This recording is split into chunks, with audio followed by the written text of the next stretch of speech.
que el Señor escuchó. Estupendo.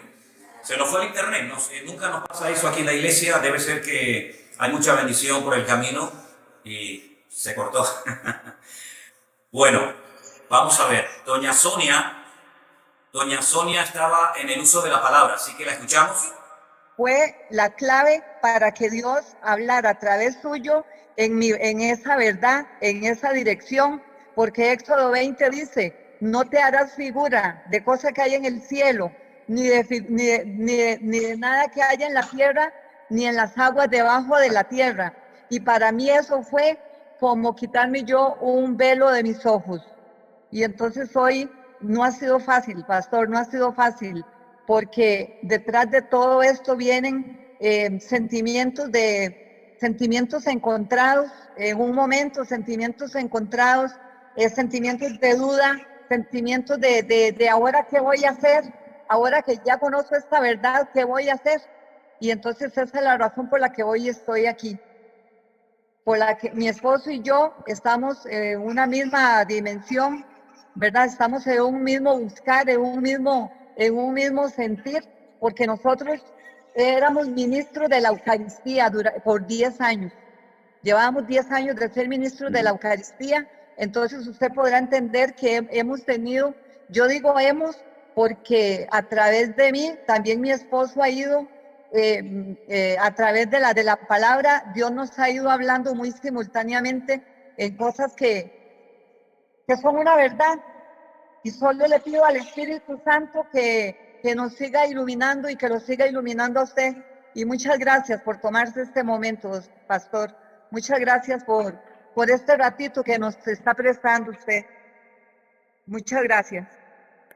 Bueno, hermana Sonia, que el Señor le bendiga. De verdad yo tenía muchas ganas de conocerla a usted porque Rey me había hablado mucho de ustedes y conocía un poquito su situación. Primeramente decirles que el Señor hace todo perfecto. El Señor no se equivoca y tiene un tiempo para cada cosa en la vida.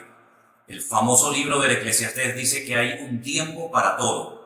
Un tiempo para nacer, un tiempo para morir, un tiempo para sembrar, para cosechar, para llorar, para reír. Hay un tiempo para todo. Y ahora usted está en un tiempo especial de su vida, porque ha llegado a un conocimiento, ha tenido un impacto con la palabra de Dios. Y la palabra de Dios tiene muchas características y una de ellas es que es viva, es eficaz y es como una espada que penetra y no nos deja igual, no nos deja, digamos, indiferentes, sino que golpea nuestras creencias, golpea nuestras tradiciones, golpea todas y cada una de las áreas de nuestra vida.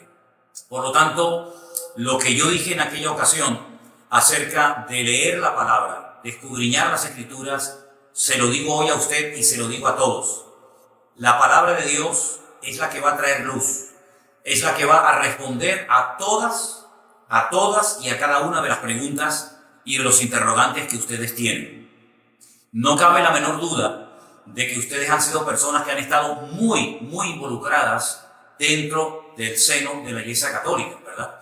Por lo tanto, no es fácil comenzar una vida nueva, pero no es imposible, porque como ustedes comprenderán, ustedes no son las únicas personas que han tenido esta experiencia, sino que hay miles y miles de hermanos nuestros a lo largo del mundo que han tenido igual o parecida experiencia a la que usted ha tenido.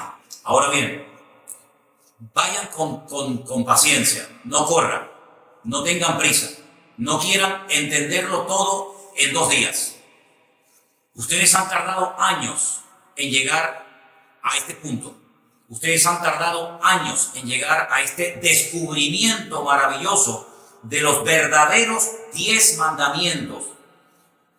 Porque usted sabe perfectamente, y todos los que me escuchan en esta tarde, que los 10 mandamientos, no todos, pero algunos de los 10 mandamientos que nos enseñaron, no eran realmente así.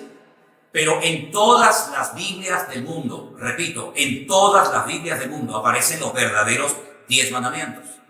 Y esos 2 primeros mandamientos que nos prohíben postrar nuestro cuerpo, nuestra mente, nuestra vida ante imágenes, construir figuras de madera, de oro, de plata, de lo que sea, incluso de personajes que están en el cielo, en la presencia del Señor, pues quieran que no, es un impacto tremendo.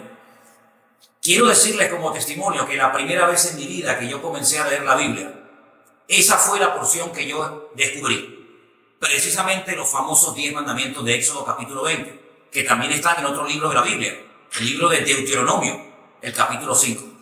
Fui a hablar con un sacerdote que me daba clases a mí en los salesianos, porque yo cuando vivía en Venezuela, estudié en los hermanos maristas, y en España, cuando vinimos a España a vivir, mis padres me metieron en los salesianos, ¿verdad? Y conozco muy bien la Iglesia Católica desde adentro, porque fui monaguillo, estuve en el coro, toda mi educación de niño fue en colegios católicos que eran de un nivel muy alto y muy bueno, en aquellos años por lo menos. Y entonces fui a hablar con un cura, un tal Don Gilberto, un gran hombre, un buen hombre, y le mostré los 10 mandamientos que había descubierto en aquella Biblia que un día me habían regalado. Y entonces él, mirando en varias direcciones, me dijo: Manuel, Sierra, como él me llamaba, si en algún momento de tu vida te encuentras en una encrucijada, que no sabes a quién obedecer y qué hacer, obedecer a los hombres o obedecer a Dios, quédate siempre con la palabra de Dios. Y eso es lo que hice. Comencé a leer y a leer y a leer y fui descubriendo cosas espectaculares de la palabra de Dios. Porque digamos que eso es lo más llamativo, el golpe, ¿verdad? La confrontación con el tema de la idolatría. Porque todos los católicos, lógicamente, un buen católico, pues tarde o temprano tiene que adorar alguna imagen, algún santo, alguna virgen. Es que forma parte de la liturgia, es que es imposible ser un buen católico y no adorar a imágenes o a santos, sea a Pablo, a Pedro, a María o a quien sea, ¿verdad? Pero entonces cuando uno va comenzando a leer la Biblia, uno se encuentra que lo que uno creía que era lo más importante, lo más maravilloso, resulta que era una auténtica abominación ante los ojos de Dios. Por lo tanto, mi consejo, doña Sonia, y para todos ustedes a partir de hoy es: no paren de leer la palabra de Dios. Y ese testimonio que yo contaba de aquella parejita que eran muy católicos, una pareja joven de novios, no eran ni casados en aquel momento, que me preguntó ella si era bíblico o no adorar las imágenes, y yo le dije que leyera Éxodo 20. Hoy en día esa pareja, están casados lógicamente, y son pastores de una iglesia evangélica en España, concretamente en la ciudad de Sevilla. ¿Qué quiero decir con todo esto? Que cuando Dios comienza a cambiar una familia, una vida, un corazón, no hay nada ni nadie que lo detenga. No tengan miedo.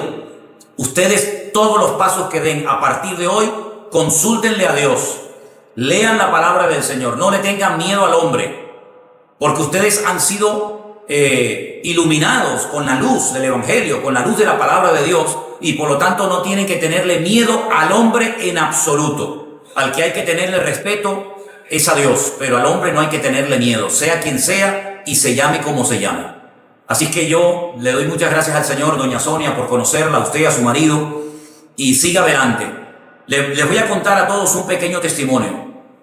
En uno de los muchos viajes que he realizado a Israel, a Tierra Santa, vino conmigo en el grupo un matrimonio muy devoto, muy católico. Ella concretamente tenía varias hermanas monjas y estaban a punto de canonizar a un antepasado de ella.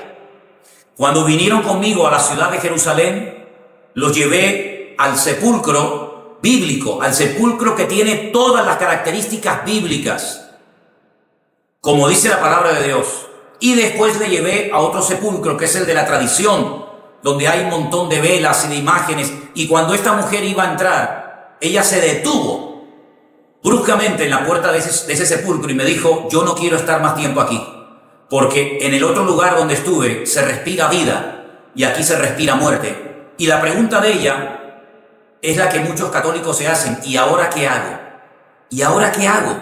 ¿Qué le digo a mis amigos? ¿Qué le digo a mis amigas, al sacerdote? ¿Qué le digo a mi familia? Usted por eso no se preocupe.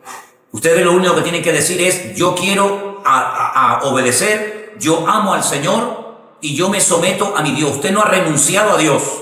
Usted no ha renunciado a nada digno de alabanza. Por lo tanto, lo que le tiene que decir a todo el mundo es: Dios está cambiando mi vida, estoy leyendo su palabra y lo que le puedo decir es que lean la Biblia como yo la he leído y el Señor se encargará de hacer la obra correspondiente en cada persona. Es lo que le puedo decir, doña Sonia. Perfecto. Ok. Bueno, pues, perfecto, gracias. Como resumen, no tengan miedo al hombre, lean la palabra del Señor, no tengan ningún temor, y a cualquier persona que les pregunte, díganle simplemente que ustedes están leyendo la palabra de Dios y que el Señor es el que está haciendo la obra en vuestros corazones. Por lo tanto, no le tengan ningún temor al hombre, sigan leyendo la palabra, que el Señor tiene grandes sorpresas para todos y para cada uno de ustedes por el camino. Doña Sonia, un beso, que Dios le bendiga, saludos a su marido, a su esposo, que Dios le guarde, mucho ánimo y a seguir adelante y a leer mucho la palabra de Dios, que en ella usted va a encontrar la respuesta a todas las preguntas y el Señor le va a indicar con su Espíritu Santo, que ahora vive dentro de usted, lo que tiene que hacer en todo momento. Que Dios le bendiga grandemente. ¿Me escucharon bien ahora? Ok, gloria a Dios, gloria a Dios. Bueno, yo quisiera también decirle a cualquier otra persona que esté conectado en esta noche que si tiene alguna pregunta, que aprovechando este momento tan bonito que estamos teniendo, que con toda libertad la haga. Ahora, perfecto. Ok, buenas tardes, pastor. Que Buenas Señor le tardes, bendiga. hermana. Y a todos los hermanos. De verdad que es bueno estar acá con ustedes. Para mí es una alegría inmensa. Y bueno, sí, tengo una pregunta rapidita para para darle chance a todos los demás. Es que tengo una duda con respecto a la oración. En la Iglesia Católica normalmente se ora rezando el Padre Nuestro, como todos los católicos saben. Padre Nuestro que estás en el cielo. Aquí todo el mundo sabe, los católicos, lo que es el Padre Nuestro. Yo estuve leyendo en Lucas 11, que cuando los discípulos se reúnen con Jesús, igual le preguntan de qué manera ellos podían orar. Y él les dice que oren de esta manera: Padre Nuestro que estás en el cielo. O sea, se repite la misma oración que hacen en la Iglesia Católica. Mi duda es esta: nosotros que ya estamos teniendo una relación directa con Jesucristo, como usted bien lo dice, ¿podemos seguir haciendo esa misma oración o debemos orar como si tuviéramos una conversación con Dios directamente, sin tener que usar tanto palabrerío y tantas cosas que se decían en la otra iglesia, sino como que vaciar tu corazón y decir lo que tú sientes, lo que tú piensas, y Él le irá indicando a uno de qué manera uno va a ir orando, ¿no? Ok. Esa es mi pregunta. Hermana, escuché muy bien su pregunta y le voy a pasar a responderla, y que la respuesta sirva también para todos los que están conectados en esta tarde. Primeramente, hermana, decirle que la oración, la preciosa oración del Padre Nuestro, no es una oración de la Iglesia Católica. El patrimonio no lo tiene la Iglesia Católica, ni la Iglesia Evangélica, ni nadie. La oración preciosísima del Padre Nuestro está en la Biblia y la enseñó nada más y nada menos que nuestro Señor Jesucristo, ¿verdad? Permítame leerles al grupo las palabras previas y posteriores a la preciosa oración del Padre Nuestro. En el Evangelio según San Mateo, por si tienen la Biblia a mano y quieren seguir la lectura conmigo, en el capítulo 6, Mateo capítulo 6, verso 5, dice la palabra de Dios: y cuando ores, no seas como los hipócritas, porque ellos aman el orar en pie en las sinagogas y en las esquinas de las casas para ser vistos por los hombres. De cierto os digo que ya tienen su recompensa. Mas tú, cuando ores, entra en tu aposento y cerrada la puerta, ora a tu Padre que está en secreto, y tu Padre que te ve en lo secreto te recompensará en público. Versículo 7. Y orando no uséis vanas, escuchen, no uséis vanas repeticiones como los gentiles, que piensan que por su palabrería serán oídos. No os hagáis semejantes a ellos, porque vuestro Padre sabe de qué cosas tenéis necesidad antes que vosotros se la pidáis. Es decir, en el pueblo de Israel, hasta el día de hoy, hay libros muy gordos, libros enormes. El más famoso se llama el Sidur, donde hay oraciones absolutamente para todo. Para cuando usted come, cuando usted bebe, cuando usted sale, cuando usted entra, cuando se muere una persona, cuando nace un niño, para un matrimonio, para un bautismo, absolutamente para todo. Son oraciones que se hacen continuamente. hay 3 oraciones que en el pueblo de Israel obligatoriamente todo devoto tiene que hacer cada día. La oración de la mañana, que se llama Shaharit, la oración de la tarde, aproximadamente como a las 3 de la tarde, que se llama la Minjá, y la oración de la noche, que se llama la oración de Arbit. Todos los días las mismas oraciones, las mismas lecturas, los mismos salmos, toda la vida. Esto ya existía en los tiempos del Señor Jesucristo. Oraciones repetitivas que se aprendían de memoria, que se enseñaban de generación en generación, el padre al hijo al nieto, sucesivamente. ¿Qué es lo que hace el Señor Jesucristo? El Señor Jesucristo le enseña a los discípulos y a todos los cristianos una oración modelo, una oración base, que va a servir para que sobre esa oración sepamos qué cosas podemos pedir y cómo debemos pedirla. ¿Es malo repetir en alta voz el Padre Nuestro? En absoluto, en absoluto. El Padre Nuestro, repito, no es una oración de la Iglesia Católica ni una oración de la Iglesia Evangélica, es una oración bíblica. Ahora bien, hay muchas cosas que no incluye el Padre Nuestro, pero como el Padre Nuestro me enseña a pedir ciertas y determinadas cosas, yo puedo pedir por mi familia, puedo pedir por mi salud, puedo pedir por mi país, puedo pedir por un trabajo, puedo darle gracias al Señor por lo que tengo, por lo que he aprendido, por los hermanos en Cristo que estoy conociendo, etcétera, etcétera. Es decir, no está mal repetir el Padre Nuestro en alta voz, en absoluto, pero por favor, no lo hagan, permítame la expresión, como los loros, de una forma ya repetitiva, de memoria, que no sabemos lamentablemente lo que estamos diciendo. Si alguien quiere usar y hablar de vez en cuando con las palabras de la preciosa oración del Padre Nuestro, no hay ningún problema, pero no lo haga como un rezo repetitivo, monótono y aburrido, sino que usted puede orar ahora con total libertad a su Dios, a su Padre Celestial, que lo conoce, que lo ve, y por lo tanto no se limite, repito, no se limite única y exclusivamente a repetir el Padre Nuestro, porque usted puede orar hoy por hoy lo que quiera. Y miren, les voy a dar un consejo que me dieron a mí hace muchos años. Si usted quiere aprender a orar bien, bíblicamente, utilizando términos bíblicos, oraciones preciosas, lean los Salmos. El famoso y precioso libro de los Salmos, que hay 150, léalo. Cada día puede leer un salmo. Hay 150, muchas son oraciones, pero usted va a aprender oraciones preciosas que también, como no, usted puede utilizar esos términos, esas frases y esas palabras. Así que como conclusión, usted puede repetir el Padre Nuestro cuando quiera, siempre y cuando no lo haga de una forma repetitiva, monótona, religiosa y aburrida. Pero no se limite única y exclusivamente a orar usando el Padre Nuestro, porque usted puede hoy por hoy orar con total libertad de padre a hijo, de hijo a padre, cuantas veces quiera. Espero que haya quedado bien, quiero decir, espero que haya quedado clara, mejor dicho, la respuesta a su pregunta, querida hermana. Perfecto, quedó totalmente claro. Y Amén. quería acotar que sí, bueno, que tengo los libros de los Salmos, un librito solo de Salmos y lo leo siempre, pero bueno, era mi duda. También quería decirle rapidito, porque yo no es que estuve hasta ayer en la Iglesia Católica, pasa que vengo de una familia donde la mitad es católica y la mitad es cristiana. Y entonces me quedaban como que dudas y quise entrar para aclarar dudas, pues, de verdad que... Muy bien. Chévere, gracias y de verdad que feliz con la respuesta. Gracias. Bendición, hermano, bendiciones. Vamos a darle lugar a otras personas.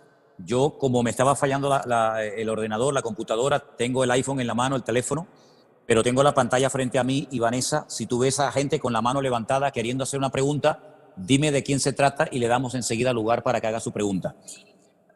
Silvia Colín. Ok, Silvia Colín, por favor, si es tan amable, abra su micrófono y haga la pregunta que usted quiera. Ok, bienvenidos todos y qué bueno que estamos en esto y que nos salimos a tiempo de una religión en la que cuando yo me di cuenta hasta lloré porque dije, Dios mío, he sido engañada toda mi vida. Pero bueno, mi pregunta, tengo muchas preguntas, pero voy a hacer una para que todos tengamos tiempo de hacer alguna. ¿Cómo guardar correctamente el día de reposo? ¿Qué es lo que no debemos hacer? porque en eso sí tengo mucha duda. También, por ejemplo, pues yo soy enfermera, yo trabajé 28 años en la noche para el Seguro Social y pues obviamente que quienes hemos trabajado en ciertos días es muy difícil guardar el día de reposo. Ajá.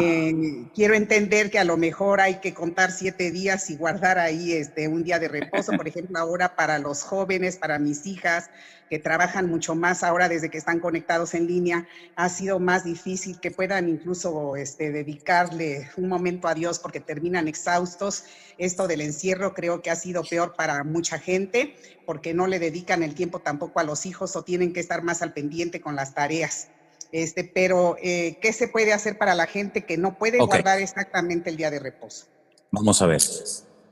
Cuando uno lee en Génesis, el primer libro de la Biblia, todo lo que el Señor le ordenó a Adán y a Eva que hicieran, curiosamente, una de las cosas que le pide es que el séptimo día lo santifiquen. La palabra santificar significa apartar o consagrar.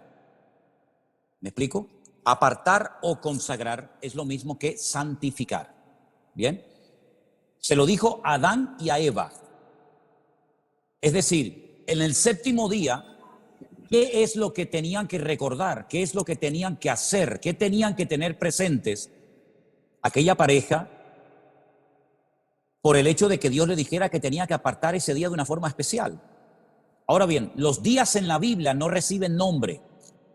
Se llama día primero, segundo día, se juntan los números, noten qué interesante, los números ordinales con los números cardinales, no se dice primer día, sino día primero, después segundo día, tercer día, así sucesivamente. El único día de la semana, repito, el único día de la semana que recibe un nombre es el séptimo, que se llama en nuestro idioma el sábado, y en el idioma bíblico la palabra es Shabbat. Shabbat, de la cual procede con las mismas letras, pero cambiando la pronunciación vocálica, la palabra Shebet, que significa sentarse o reposar, cesar actividad, ¿verdad? Cesar cualquier actividad y consagrar o santificar ese día única y exclusivamente para el Señor. Bien. A lo largo de la historia, ningún pueblo guardó ese día de reposo porque se desviaron. Unos comenzaron a adorar a Moloc, a Baal, a Milcón. Solamente el pueblo de Israel, a lo largo de la historia y después de recibir la Torá o la ley en el monte Sinaí por medio de Moisés, recibió la orden, y está dentro de los 10 mandamientos, de santificar el día de reposo, el Shabbat. No cualquier día, sino el séptimo. ¿Por qué? Porque en el séptimo día Dios cesó su actividad creadora. Dios no hizo nada, no habló, no hizo nada, ya todo estaba terminado. Y entonces, para decirle a las naciones paganas, nosotros no hacemos nada, porque es el testimonio visible, objetivo, que Israel podía dar como botón de muestra de que ellos creían en una obra creadora por mano de un Dios creador. Entonces, cuando la gente decía, pero ustedes, ¿por qué no trabajan en sábado? ¿Por qué los animales descansan en sábado? ¿Por qué no hacen nada? Porque nosotros creemos que Dios creó todo en 6 días y el séptimo día reposó. Era un testimonio tremendo. Ahora bien, cuando vamos al Nuevo Testamento y nos encontramos ya con la iglesia, con el cristianismo, uno históricamente sabe perfectamente, y solamente es cuestión de indagar y estudiar un poco, que los cristianos seguían, porque la inmensa mayoría en un principio eran judíos, seguían en las casas, en sus hogares, partiendo el pan. Y uno dice, bueno, partiendo el pan se refiere a que tomaban lo que llamamos la Santa Cena, el pan y el vino. No. Es que todos los sábados, el día de reposo Shabbat, se parte un pan, que es un pan trenzado, y se comparte vino. Todos los días del año que caen en Shabbat, se parte el pan y se toma el vino. Esa ceremonia se llama Kiddush, se santifica esa ceremonia, ¿vale? ¿Qué fue lo que pasó? Bueno, algún día hablaremos de todo lo que se fue lamentablemente deteriorando con el paso del tiempo y en los muchísimos concilios que se fueron celebrando a lo largo de la historia. se fueron añadiendo y quitando cosas fundamentales que se habían practicado por siglos y siglos. Y una de las cosas que concretamente en el concilio de Nicea, antes del 400 antes de Cristo, concilio de Nicea, estudien eso en Google, por favor. En ese momento, la cristiandad, el liderazgo de la cristiandad en ese tiempo, transformó y cambió el Shabbat por el domingo. ¿Qué les parece? Hay unas declaraciones de un alto obispo de la Iglesia Católica de los Estados Unidos que con sus ropas sacerdotales da una conferencia, la pueden buscar en internet, en YouTube, donde él pide perdón porque él lee el decreto, el año, el día y la hora en la que la cristiandad quitó en ese concilio de Nicea el día sábado y lo sustituyó por el domingo. Ahora, ¿qué es lo que ocurre? En nuestra tradición cristiana es muy difícil, no sé ustedes hermanos, pero es muy difícil por las cuestiones laborales fundamentalmente, guardar el día de reposo. De hecho, los cultos, el culto principal de la mayoría de las iglesias, aunque aquí el sábado lo hacen los jóvenes, ¿verdad? Y en muchas congregaciones, el culto principal es el domingo. ¿Por qué? Porque en el sábado trabaja mucha gente y no vendría nadie al culto. Entonces, por cuestiones de prácticos, por ser prácticos, nos congregamos el domingo. Ahora, en Cristo, todos los días son del Señor. Todos. El problema es que en el paganismo sí le pusieron nombres a los días de la semana. Y uno dice, ¿cómo es eso? El lunes se adoraba a la luna, el martes al planeta Marte, el miércoles a Mercurio, el jueves a Júpiter, el viernes a Venus, el sábado a Saturno y el domingo en inglés es el Sunday. ¿Qué es el Sunday? El día del sol, los adoradores del sol.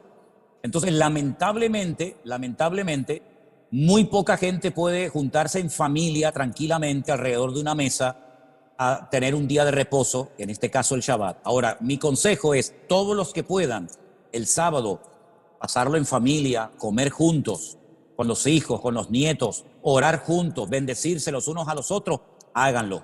Pero por cuestiones prácticas, el venir a la iglesia el domingo no es ningún pecado mortal, es por cuestiones de cuestiones prácticas. Ahora bien, hay ciertos y determinados trabajos, como por ejemplo médicos, bomberos, policías, etcétera, que según las leyes que después establecieron los rabinos a lo largo de la historia, la vida humana está por encima del Shabbat. Es decir, usted si tiene que salvar una vida en Shabbat, lo hace, independientemente de que sea día de reposo. Jesús le dijo una vez a un líder de una sinagoga en Israel, le dijo, tú eres un hipócrita, querido. Porque esta hija de Abraham que estaba 18 años atada por Satanás en tu congregación, que no se podía enderezar, tú no orabas por ella, pero sin embargo hoy te has levantado y has desatado tu buey del pesebre y lo has llevado a beber. ¿Cómo es posible que le dé más importancia a la vida animal que a la vida humana? Entonces lo que no tenemos es caer en un fanatismo y creer que porque no podemos guardar el día de reposo nos vamos a condenar. No, hay que procurar cumplir con todo dentro de nuestras posibilidades.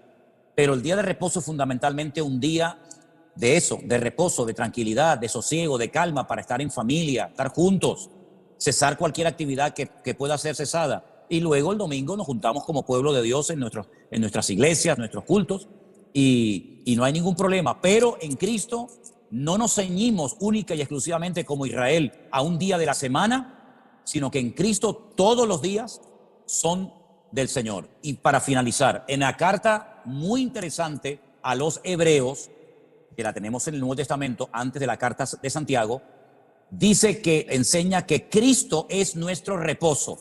Es decir, Cristo es nuestro Shabbat.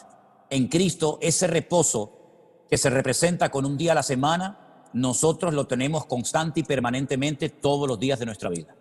Espero haber respondido a su pregunta, querida hermana. Sí, sí, pastor, y es que como se habla de que la gente no se salva si no guarda el cuarto mandamiento y en eso está el séptimo día, pues digo, hijo. Eso no es verdad. Eso no es verdad.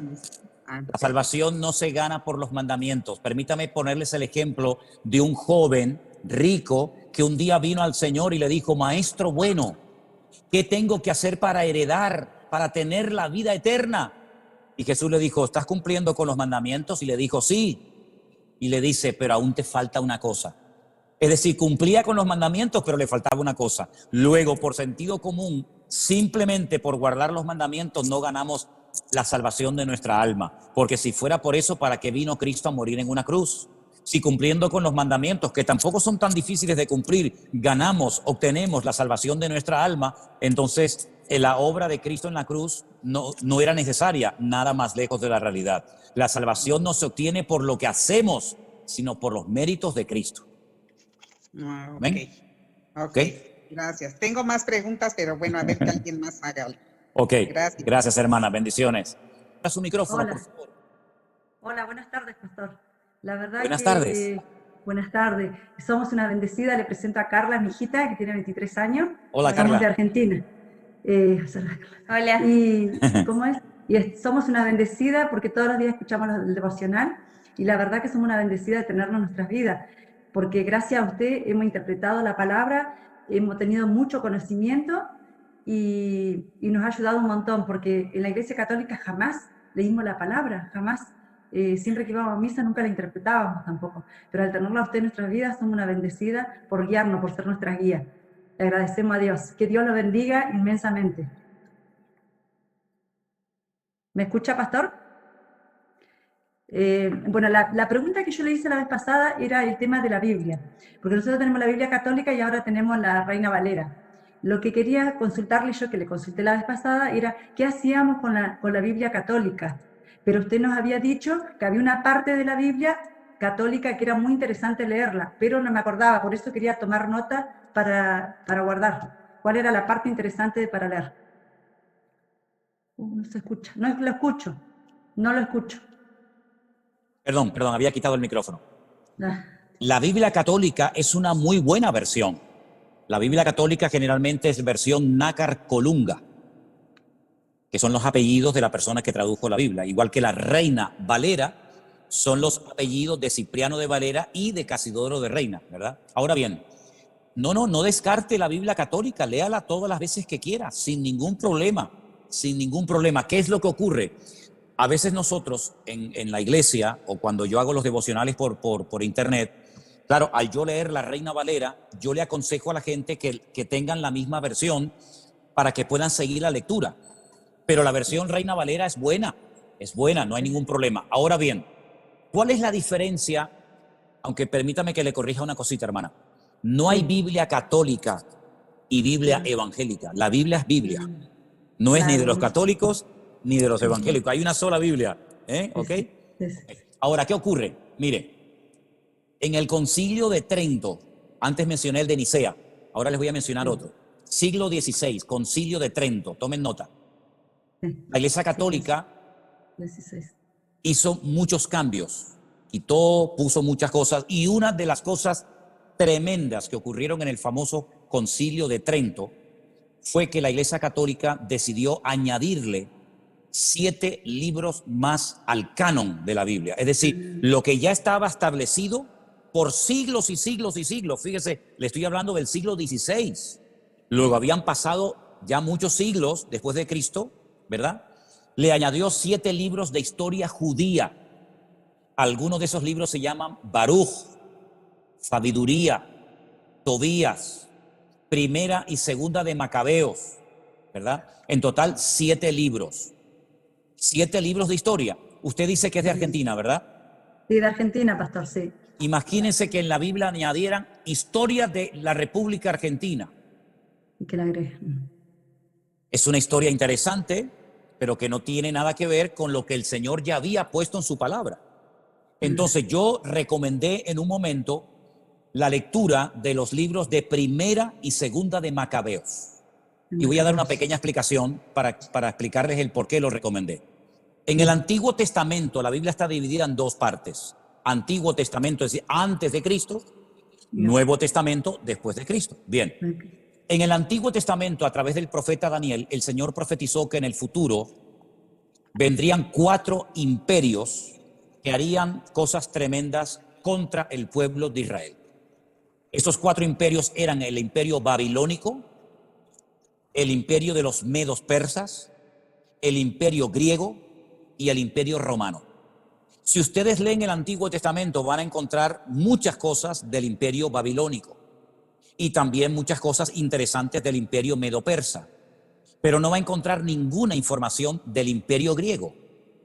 Cuando empiezan ustedes a leer el Nuevo Testamento se encuentran, por ejemplo, a los romanos, a los centuriones, se encuentran a Poncio Pilato, etcétera, en el Nuevo Testamento. Y uno dice, ¿y qué pasó con los griegos?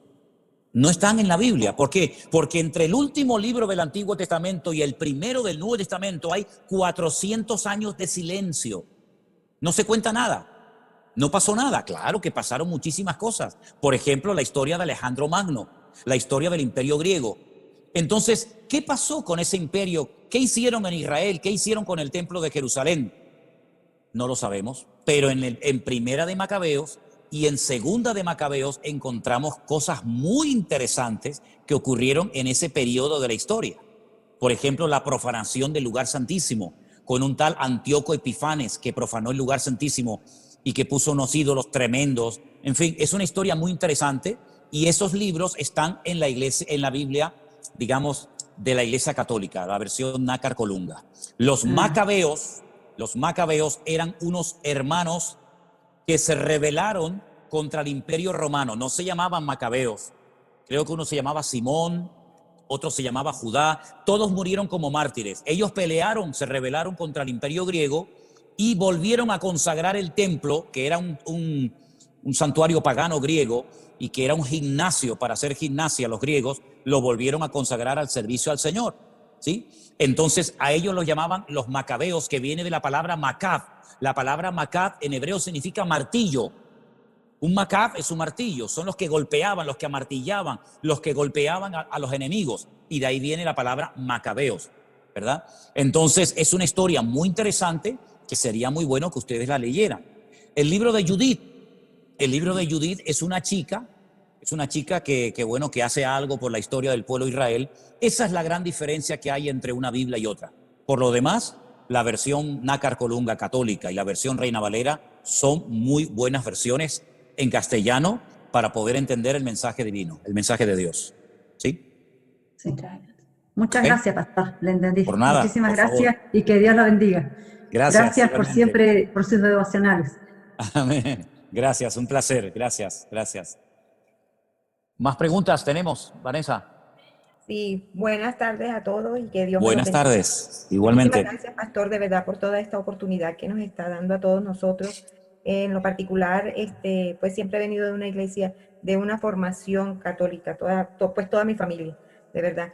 Aquí nadie me ha dicho, pues, nadie me ha invitado. Es el mismo Señor quien ha puesto todo en mi vida, porque precisamente tuve esa curiosidad de estar empezando a leer la Biblia. Y obviamente, pues, a partir de que empecé a leer, que no sabía ni por dónde empezar, yo empecé desde el principio, desde el Génesis. Entonces empezaron a surgirme muchas dudas, precisamente eso de la idolatría, de los ayunos, de todo esto, ¿no?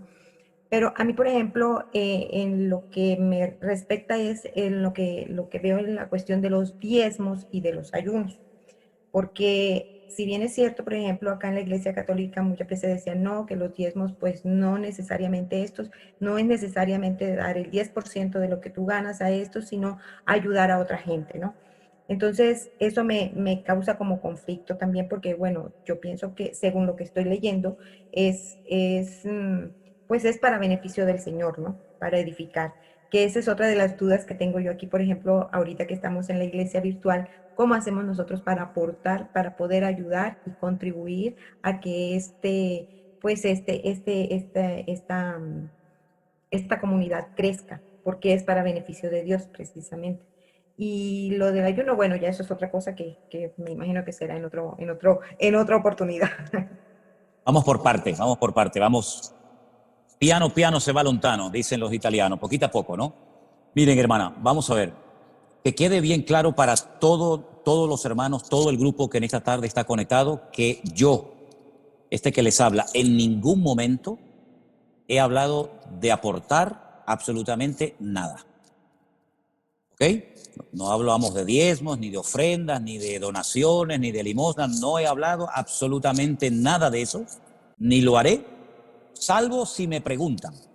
Pero nuestra prioridad y nuestro objetivo no es pedir dinero, ni aprovecharnos de la generosidad de la gente, ni muchísimo menos, ¿verdad? Eso lo quiero dejar bien claro, y además ustedes saben perfectamente que me llevan algunos años escuchando, y lo único que hago es simplemente decir gracias, gracias, gracias de todo corazón a los que sienten en su corazón en algún momento mandar alguna aportación, pero jamás hemos pedido nada. Bueno, dicho esto, permítame decirle que cuando el pueblo de Israel recibe lo que llamamos la ley, la palabra correcta sería la Torá, la instrucción, los 5 libros, Génesis, Éxodo, Levítico, Números y Deuteronomio, a esos libros se le llama el Pentateuco, que viene de la palabra 5, Pentateuco, Humash en hebreo de la palabra 5, ¿ok? Reciben 613 mandamientos. Repito, 613 mandamientos u ordenanzas. Había ordenanzas que eran para las casadas, para las solteras, para los viudos, para los soldados, para los agricultores, para los ganaderos, para los sacerdotes. Es decir, imagínense, 613 mandamientos hay para todo el mundo y para todos los gustos. Ok. Una de las cosas que el Señor dijo es que de las 12 tribus de Israel, las 12 familias que se fueron reproduciendo y formaron el pueblo de Israel, el Señor escogió a una de las 12 que fueron los levitas, la famosa tribu de Leví, que no iban a recibir herencia, no iban a recibir tierra, por lo tanto, no se iban a poder dedicar ni a la agricultura, ni a la ganadería, ni a ningún otro trabajo, sino solamente a las cosas del templo, del tabernáculo, las cosas del Señor, los sacrificios, etc. Entonces la pregunta es, si no podían trabajar en otra cuestión más que en los asuntos de Dios, ¿de qué vivía esta gente? ¿Verdad? Pregunta lógica.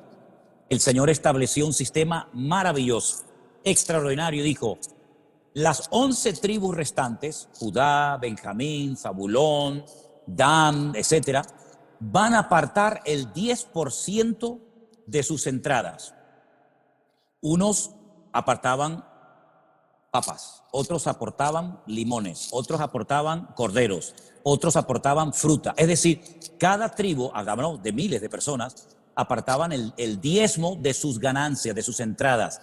Si vivían muy lejos y no podían traer la mercancía, la vendían y traían el dinero al templo. Entonces, con ese 10%, ese diezmo que aportaban las 11 tribus de Israel, se mantenía a la tribu de Leví, a los sacerdotes, y se mantenía la casa de Dios, es decir, el templo de Jerusalén en aquel tiempo. Bien, hoy en día, en las congregaciones, yo hablo de mi situación en España, que no recibimos ningún tipo de subvención ni de aportación económica del Estado. ¿Cómo se ha mantenido la iglesia evangélica? ¿De qué vive en la iglesia? ¿Cómo pagan la luz, el agua, los alquileres de los locales? Nosotros no tenemos propiedades, todo es alquilado. Pues con las aportaciones voluntarias de la gente, de las ovejas, de las personas. Entonces hay una costumbre dentro del pueblo evangélico que nace, que viene del pueblo de Israel, que es apartar el 10% de sus ganancias y lo aporta a la obra de Dios. Y con eso se pagan los gastos. ¿Qué es lo que está haciendo gente que nos está viendo por internet? Bueno, ellos van a la página web de nuestra iglesia y ven que hay una cuenta bancaria y hay un sistema muy sencillo, muy seguro, muy rápido que se llama PayPal. ¿Sí? Y con ese sistema de PayPal, lo que hacemos es permitirle a la gente, perdón, un segundito, y el Señor es fiel y el Señor nunca nos abandona y hasta el día de hoy podemos decir que el Señor ha cuidado de su obra. ¿Me entendió la respuesta? ¿Sí? Sí, pastor, buenas tardes. Abra su micrófono, por favor. María Luz. Ok, ya puede hablar. Sí, la escucho. La escucho. Buenas tardes, pastor. ¿Me escucha? Le escucho perfectamente, hermana. Adelante. Ya. Buenas tardes, muchas bendiciones para todos. Mi duda es que, bueno, alguien preguntó sobre eso, primero que nada, sobre el ayuno. Y luego sobre el bautizo, ya alguien por ahí, hermano cristiano de otra parte, sí me decía de que yo me tenía que bautizar luego ya. Entonces yo le dije que una vez la había escuchado a usted, que usted decía que, como dijo delante, piano, piano. Quiero conocer bien, quiero aprender de la palabra, quiero ir poco a poco aprendiendo todo lo que es el cristianismo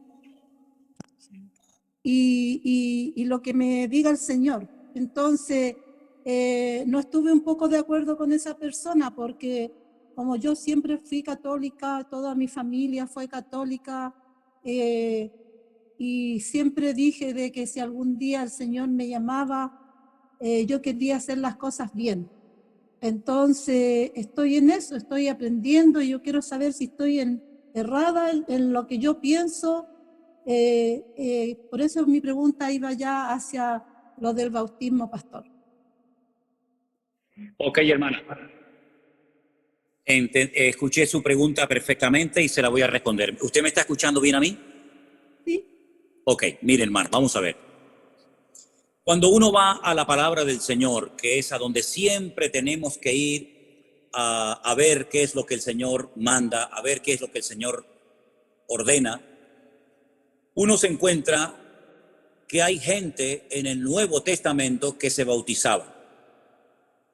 Y entonces uno dice, bueno, ¿cómo se bautizaba la gente? ¿Cómo hacía la gente en la Biblia para bautizarse? Vamos a ver cómo lo hizo el Señor Jesucristo. Uno se encuentra al Señor Jesucristo, que no es un niño, sino ya es una persona adulta, que va caminando por su propio pie a un lugar donde hay un tal Juan el Bautista que está bautizando a la gente en el río Jordán. Entonces uno dice, es curioso que el Señor Jesucristo, que es nuestro ejemplo en todo, ¿verdad? El Señor Jesucristo es nuestro ejemplo en todo. Sus padres, José y María, no lo bautizaron cuando era un niño pequeño, sino que él a la edad de 30 años se bautiza, lo bautizó Juan el Bautista, y después, como saben ustedes, se va al desierto y está ayunando un montón de días hasta que él comienza su ministerio. Bueno, después cuando el Señor Jesucristo 3 años después termina con su precioso ministerio, reúne a sus discípulos y les dice, id por todo el mundo y predicad el evangelio.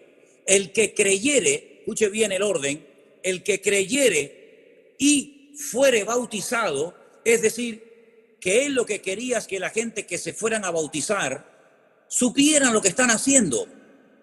No fuera algo por tradición, algo impuesto por la sociedad, como la familia que obliga y que presiona para que al niño lo bauticen, sino que vemos que todos y cada uno de los ejemplos que encontramos en la Biblia de personas que se bautizaron, ninguno era ningún niño. No eran niños de una semana, de un mes, de 15 días, no, era gente grande, era gente adulta, que primeramente creían y luego se bautizaban.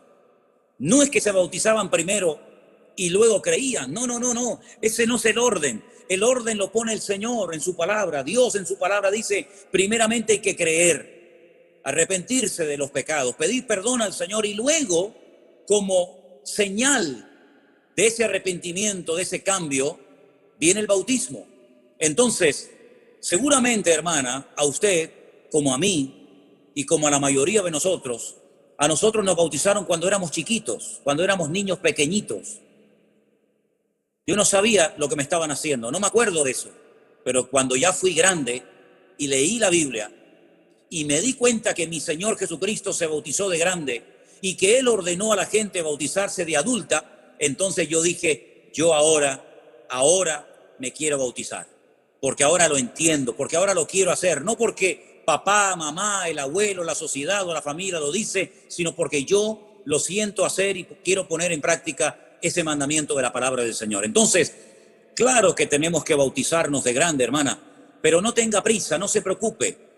Yo estoy orando al Señor y pido ahora a ustedes que lo hagan también conmigo, para que, si Dios lo permite, Claro, el mundo está tan raro y todo está tan cambiado que ya uno no puede hacer planes ni de aquí a mañana, ¿verdad? Pero si Dios lo permite, para el año que viene, estamos orando para que el Señor nos permita ir a los lugares donde ustedes están ahora viviendo. A Chile, a Colombia, Argentina, a tantos lugares donde hay tantos hermanos esperando para poder ser bautizados y también para poder conocernos personalmente. ¿Por qué no? Entonces les pido que oren, porque si el Señor lo permite, imagínense los hermanos de Argentina, de Chile, de Colombia, de otros países que se quieren bautizar. Qué lindo sería si nos pudiéramos juntar y hacer un día, un culto, una reunión en un río, en un lago, en algo, en un sitio donde poder bautizarles a todos ustedes. Así que no tengan prisa. Yo sé que muchos lo han leído, lo quieren poner en práctica porque no han leído de la palabra del Señor, pero no tengan prisa. Ya lo haremos cuando el Señor lo permita y lo crea conveniente. Amén, hermana. Así que le animo a que siga adelante con el Señor. Lea la palabra, preste atención a lo que dice el Señor y no tanto a lo que dice la gente. Y no se preocupe que cuando llegue el momento, usted podrá poner en práctica ese mandamiento de la palabra del Señor. Espero haber respondido a su pregunta en esta noche, perdón. Bueno, aquí es de noche, para ustedes de día. Hola, pastor, qué gusto más grande poder saludarlo. ¿Me escucha bien? Sí, le escucho. Ya, qué bueno, qué gusto poder saludarlo. Yo soy de Chile y bueno, católica hasta hace poco tiempo y tratando de poder seguir lo más posible algo que no conozco muy bien. Entonces, mi pregunta es la siguiente, pastor. La verdad es que uno tiene que llevar una vida a diaria. Y usted sabe que en los católicos, ya que usted fue católico también alguna vez, todo sirve, todo vale. En los católicos uno iba a misa el día domingo y se sentía que había quedado purificado para el resto de la semana. Entonces, mi pregunta es la siguiente. Yo he visto que no hay una... por ejemplo, para nosotros, sabe que los católicos la Eucaristía, como decía la otra señora, es súper importante. Y yo he visto que en la iglesia que usted preside, eso es una vez al mes. Y nosotros para poder comulgar teníamos que habernos confesado, ¿cierto? Y esto tampoco lo veo en las iglesias cristianas. Entonces mi pregunta es, ¿no importa que uno no se haya confesado? ¿O cómo lo hacen para ustedes determinar cuándo es la Santa Cena que ustedes le llaman y para poder estar bien con el Señor? Porque para nosotros sabe lo importante que es la Eucaristía. Le escuché perfectamente, hermana. Le escuché perfectamente y es una pregunta muy, muy interesante y me alegro mucho que la haya hecho porque estoy seguro de que le va a ayudar a más de uno de los que están conectados en esta noche. Vamos a ir por partes, ¿sí? El Señor Jesucristo, la noche que fue entregado, la noche que lo crucificaron, ¿verdad? ¿Qué fue lo que repartió a sus discípulos? Repartió pan y repartió vino, ¿no es cierto? Porque además esa noche se estaba celebrando una fiesta que en hebreo se llama la fiesta de Pesaj. Nosotros la conocemos como la fiesta de la Pascua, ¿sí? Y es una noche muy, muy importante porque recordaban la liberación de la esclavitud en Egipto. Habían estado 400 años sus antepasados en Egipto como esclavos, la mayoría del tiempo, y lograron salir milagrosamente a través de Moisés, que los llevó hasta el monte Sinaí, y bueno, todos conocemos la historia, ¿verdad? Entonces, todos los años se sigue celebrando en Israel la fiesta de la Pascua, donde comen hierbas amargas, donde comen el cordero, donde comen pan sin levadura, donde toman el vino, ¿cierto? Ahora, en el Nuevo Testamento, el Señor Jesucristo dijo, haced esto en memoria de mí, y todas las veces que lo hagáis, la muerte del Señor anunciáis hasta que Él venga. Es cierto que cuando uno era católico, y sé perfectamente lo que usted dice, porque yo era casi de misa diaria, porque en aquellos tiempos teníamos que ir a misa casi todos los días en el colegio, y previamente teníamos que pasar por el confesionario. Y yo casi ya no sabía ni lo que decirle al cura, porque como me confesaba todos los días, pues ya le conté todo. Entonces lo que hacía, que me pegaban así sopapos, ya me pedía perdón por los pecados que iba a cometer, porque como iba a seguir pecando, pedía perdón por lo que había hecho y por lo que iba a hacer. Una cosa tremenda, ¿no? Entonces, nosotros nos confesamos a Dios, porque es el único que puede perdonar todos y cada uno de nuestros pecados. ¿Por qué lo hacemos en nuestra iglesia? No en todas es igual. Conozco iglesias que lo hacen todos los domingos, todas las semanas. En nuestra congregación lo hacemos una vez al mes y repartimos pan y vino para todos. No solamente me tomo yo vino y a la congregación le damos pan, sino que todos somos iguales delante de Dios y todos tomamos pan y todos tomamos vino. Dice la Biblia que cuando se va a participar de la Santa Cena o del pan o del vino, de la comunión, llámelo como quiera, uno tiene que examinarse, uno tiene que probarse a sí mismo. Es decir, uno tiene que estar bien delante del Señor. Entonces siempre aconsejamos que antes de participar del pan y del vino, ya que no hay confesionario, ya que no tiene que venir la gente a mí a confesarse y pedirle perdón y yo absorberle y ordenarles una penitencia, lo que hacemos es antes de participar del pan y del vino, oramos. Y yo digo, hermanos, si hay algo que tienen que arreglar entre ustedes, si hay algún pecado de lo cual tienen que arrepentirse, por favor, pónganse bien delante de Dios para que puedan participar dignamente, como dice la palabra. Entonces, curiosamente, les anuncio a todos ustedes, este domingo por la tarde, a las 6:30 de la tarde, hora aquí en Canarias, vamos a participar del pan y del vino. Entonces, yo anuncio esto por si alguno de ustedes que ya ha entendido el Evangelio, que va en serio con el Señor, quiere unirse virtualmente en ese momento con nosotros. Lo van a hacer miles de personas en muchas partes del mundo, pero si ustedes nunca lo han hecho y les gustaría participar del pan y del vino, pues tenga preparado el pan y el vino o el zumo de uva para ese día, y cuando llegue el momento, usted que va a ver el culto por YouTube en directo, cuando yo diga participemos ahora juntos del pan, usted lo puede hacer. Cuando participemos juntos de la copa, usted lo puede hacer. Y algún día, si Dios lo permite, lo haremos juntos en persona. Así es que nosotros, ya digo, nos confesamos al Señor, procuramos estar bien delante del Señor para participar dignamente del Señor. Así que de aquí al próximo domingo, todo lo que tengan que arreglar, si tienen que pedir perdón, si tienen que perdonar, si tienen que alinearse con el Señor, procuren hacerlo todo decentemente y con orden, para que el próximo domingo, si Dios quiere y lo permite, podamos participar juntos del pan y del vino y disfrutar de un tiempo muy bonito en comunión. A pesar de la distancia, podemos hacerlo virtualmente por internet. ¿Les parece? Espero haber respondido a su pregunta, querida hermana. Sí, fue muy maravilloso, pastor, muy amable, muy claro, y quedé bastante tranquila porque era una de las dudas que yo tenía precisamente, porque usted sabe lo que significaba para los católicos, pero ya ahora que yo ya no sé dónde tengo el pie, espero que en la iglesia, que verdad, porque es difícil, es muy difícil guardé la Virgen, yo era marianista de rezar el rosario todos los días y hay cosas que han sido difíciles, pero estoy muy contenta porque a través de la Biblia que la aprendí a leer con usted, pastor, me he ido dando cuenta y he ido encontrando las respuestas ahí. Entonces no siento que estoy haciendo algo mal, porque me sentía como engañando a la Virgen, me sentía como mal, me sentía con un peso súper grande. Claro. Entonces, ahora ha sido muy reveladora su palabra, usted es muy claro, me encanta cuando se enoja y nos reta, me gusta muchísimo eso, ha sido muy amable. Muchas gracias, hermana, gracias, un placer. Muchas bendiciones. Un placer poder servirla, y le voy a decir que hay un versículo en la Biblia, en la carta de Pablo, del apóstol Pablo a los Romanos, capítulo 8, versículo 1, dice: ahora pues ninguna condenación hay para los que están en Cristo Jesús, los que no andan conforme a la carne, sino conforme al Espíritu.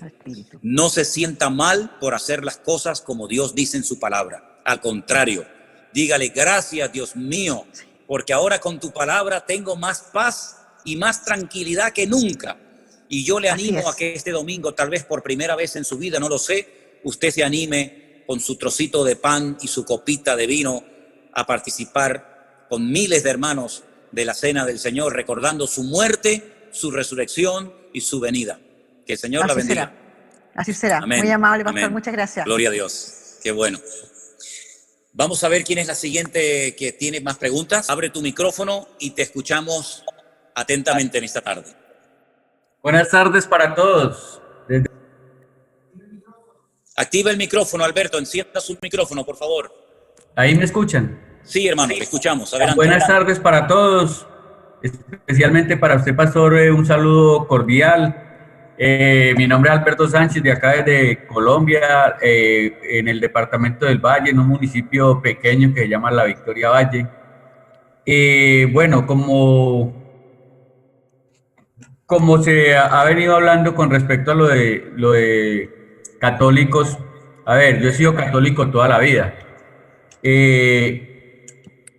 En tiempos de pandemia, por recomendaciones, un día me colocaron a ver El Pastor online y me quedó gustando, y desde ahí empecé a verlo a usted y me he enamorado bastante de su forma de predicar, de su forma de enseñar, de su forma de hablar, sobre todo porque en usted no se ve fanatismo, sino como esta enseñanza, la enseñanza que de pronto uno quiere, como esta verdad, toda esa verdad que está escrita en la palabra y que realmente en la Iglesia Católica nos la han ocultado toda la vida, porque la Iglesia Católica somos ciegos a todo lo que va uno aprendiendo cuando empieza uno a leer la palabra. Me genera muchas dudas con respecto al cambio que estoy obteniendo en estos momentos. De hecho, ya he ido como en 2 ocasiones a una iglesia cristiana por ir a mirar a ver, porque de todas formas esto es un cambio que uno empieza como a tener. Mi familia es una familia muy grande, de 76 personas aproximadamente, todos son católicos, entonces yo me confundo y digo, yo me preocupo y empiezo a decir, ¿cómo voy a convencer yo a mi familia de que me crean esto? De hecho, mi mamá tiene 93 años y me pregunta, hijo, ¿ya fue a misa? Y yo, sí señora, pero, yo le digo que ya fui a misa, pero fue en el culto, o estuve viendo la prédica suya ayer, y le dije yo, mamá, ya fui a misa. Entonces, como todas las confusiones. De hecho, uno también está acostumbrado a persinarse, a santiguarse. Entonces, todo eso me genera a mí cambios que me tienen como así, pero, decidido a aprender mucho de usted, pastor, porque, usted es una persona que atrae. Uno se puede quedar toda la noche viendo prédicas suyas de hace 2, 3 años y uno no se cansa. Le aseguro que uno no se cansa. De hecho, anoche me vi como 3 seguidas y uno no se cansa de verlo a usted. Entonces, estoy muy contento de haberlo conocido, aunque sea por redes sociales. Y qué rico que esté pensando en venir el otro año a los diferentes países. Aquí en Colombia lo esperaremos, porque hasta que usted no venga a Colombia, yo creo que no me bautizaría. Bueno, vamos a ver, Alberto. Mira, hermano, la mejor forma de predicar, ¿me oyes bien? Sí, señor. La mejor forma de predicar es con el ejemplo. Entonces, si usted da un buen ejemplo a su familia, yo le aseguro casi al 100% de que va a ser su familia la que le va a preguntar a usted qué le está pasando, qué le hicieron a usted. Porque es imposible que un cristiano de verdad, nacido de nuevo, comprometido con el Señor, que se toma en serio su vida cristiana, pase desapercibido. Usted no se preocupe por convencer ni a su familia ni a nadie, porque ese no es nuestro trabajo. Eso lo hace el Señor, y Él lo sabe hacer mejor que usted y que yo. Así que usted limítese única y exclusivamente a hacer lo que el Señor dice.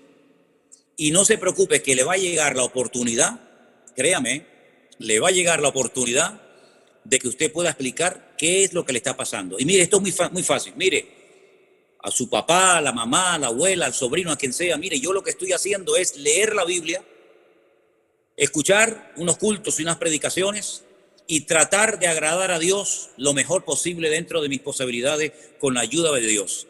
Y no se preocupe, Alberto, que Dios ya le dará sabiduría y palabra para que usted pueda dar una explicación coherente a toda la persona que le pregunte, que le van a preguntar qué es lo que te está pasando a ti, porque tú estás raro, a ti te han hecho algo, Tú estás yendo a algún sitio, a ver, dinos, cuéntanos.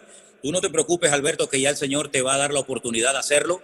Fortalécete bien en el Señor, ponte bien con el Señor, sé un ejemplo, que no te señalen con el dedo y te digan, sí, sí, pero usted mucho cristianismo, pero mire esto y mire aquello. No, no, no. Procure que su vida sea un botón de muestra, una referencia buena. Y ya verás que el Señor va a hacer la obra. Y mire, claro que hay costumbres como el persignarse y otras cuestiones, ¿verdad? Que a lo mejor cuesta el dejarlas. Pero tú pídele al Señor, Señor, vete quitando de mi vida todas aquellas cosas que yo he estado haciendo, que a veces no sabemos ni por qué las hacíamos. Cuando en España pasaba un coche fúnebre, yo no sé si en Colombia o en los países de ustedes se hacía, pero en España, cuando pasaba un coche fúnebre, la gente se persignaba, ¿verdad? Y uno dice, ¿por qué? Bueno, son supersticiones. O cuando el futbolista va a entrar a la cancha a jugar, se persigna. O cuando la gente se va a tirar al agua, a la piscina o al mar, se persigna. Son costumbres, son cosas que la gente hace por tradición, pero que usted no las ve en la Biblia por ninguna parte, porque eso lo hace uno como una especie de protección. Que no me pase nada, que no me ahogue, que no me peguen una patada y me hagan daño. Pero ¿sabe qué? Ahora tenemos la mejor protección del mundo, que es el Señor de señores y el Rey de reyes, que está en nosotros, con nosotros todos los días hasta el fin del mundo. Así que usted no tenga miedo de pasar por debajo de una escalera, de ver un gato negro, de subirse a un avión, a un ascensor. No tenga miedo de nada, porque el Señor le va a proteger y le va a cuidar, porque usted ahora es su hijo y el Señor le va a cuidar de todo peligro y de todo mal. Así que no tenga prisa, pero sobre todo el testimonio, hermano, el ejemplo. Eso es una imagen. Usted no oyó el refrán que dice que una imagen vale más que 1000 palabras. Sí, señor. Pues así es. Usted dé un ejemplo y ya verá cómo su familia, uno detrás de otro, le van a preguntar y usted le va a poder dar testimonio de lo que el Señor ha hecho en su vida. Dios te bendiga, Alberto. Bendiciones. Bendiciones para usted también, pastor. Muchas gracias. Un abrazo grande, mi hermano. Tenemos más preguntas, ¿verdad? Mira que el tiempo vuela. El tiempo, no sé cuánto tiempo llevamos, pero me imagino que hay gente con preguntas, ¿sí o no? Dele, por favor. Dios me lo bendiga, pastor. Así lo escucharemos. ¿Me escucha? Perfectamente. Bendiciones para usted, para la hermana Elena, que por ahí miré su mano, para el hermano Anderson también los miré, a todos detrás de cámaras, agradecida con el Señor porque lo tenemos aquí enseñándonos. Es un maestro muy duro, pero muy justo. Entonces, mi pregunta es, pastor, ¿qué clase de pan tenemos que compartir con usted el día de, qué clase de vino, el día de que hagamos compartir el pan y el vino? Sí, está buena la pregunta, está buena. Mire, realmente lo que se tomaba, lo que se comía en los tiempos de Cristo y lo que comían los discípulos cuando llegaba esa noche, sobre todo en la época de la Pascua, era realmente pan sin levadura. Era lo que se comía, pan sin levadura. Era como de una galleta, ¿verdad? Y en el libro de Éxodo explica por qué se tenía que comer pan sin levadura, porque no había tiempo para que leudara la masa, porque tenían que salir muy rápido de Egipto. Pero mire, no se hagan problema con eso. Cualquier trocito de pan que usted tenga por la casa. Tampoco tiene que ser 1 kilo de pan. Un trocito pequeño. No se me vaya a atragantar. Y después queramos tomar mucho más vino, ¿verdad? Un trocito de pan cualquiera. Podemos participar juntos de la Santa Cena el domingo, si Dios quiere, que va a ser muy lindo. Y que estoy seguro que para muchos de ustedes va a ser la primera vez que lo van a hacer. Para mí sería la primera vez. ¿El vino, qué clase de vino? ¿Cualquiera? Dígame, hermana. El vino, pastor, ¿qué clase de vino? ¿Sería cualquier? Mire, vamos a ver, con el tema del vino, yo le digo, si hay alguna persona que ha tenido problemas con la bebida, es decir, que ha sido alcohólico, que ha tenido problemas con la bebida, yo le recomendaría que tomara zumo de uva. El zumo de uva, que es como si fuera vino, porque hay gente que fue alcohólica y no le conviene tomar vino. Claro. Ahora, los que nunca hemos tenido problemas con la bebida, los que nunca hemos sido esclavos del alcohol, solemos participar con una copita chiquita, copita chiquita de vino. Pero si no tiene vino, pues con zumo de uva, sin ningún problema. Perfecto. ¿Okay? Las dos cosas sirven, porque son frutos de la vid. Y de la vid sale el vino y de la vid sale el zumo de uva. Así que una de las dos sirve sin ningún problema. ¿Ok? Ok, pastor. Muchísimas gracias. El Señor me los bendiga grandemente. Gracias, hermana. Miren, vamos a darle lugar a 2 o 3 preguntas más y vamos a ir terminando por ahora, porque yo creo que vamos a tener que tener más reuniones de cara al futuro. Me parece a mí que sí, ¿eh? Me parece a mí que sí. A ver, ¿quién va a ser la siguiente? Vanessa, por favor. Su micrófono. Listo. Buenas tardes. Adelante, pastor. hermana. Buenas tardes, pastor. Bendiciones, un gusto saludarle. Es mi hermana Mónica Victoria. ¿Sí nos escucha? Sí.